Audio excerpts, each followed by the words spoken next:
Դատարան լսելով կողմերի կարծիքը որոշեց մեղադրյալ Սեյրան Օհանյանի նկատմամբ ընտրված բացակայել վարկել խափամիջոցը վերացնել, հաշվի առնելով այն հանգամանքը, որ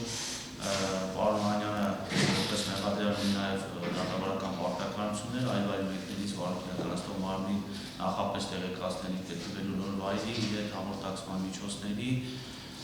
մասին պարոն Օհանյանը այս դատարանի այլ վարույթով գտնվող քրեական գործով ևս մեղադրյալի դատավարական կարգավիճակ ունի եւ դատարանի գնահատմամբ մշտապես շուրջ 1 տարի գտնվող քրեական գործով դրսևորել է պատշաճ վարքագիծ եւ որևէ անգամ առիթ չի եղել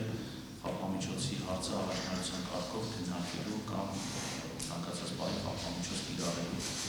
Բաժանորդագրվեք Իրավաբան.net-ի սոցիալական հարթակներին հետագա նորություններին տեղեկանալու համար։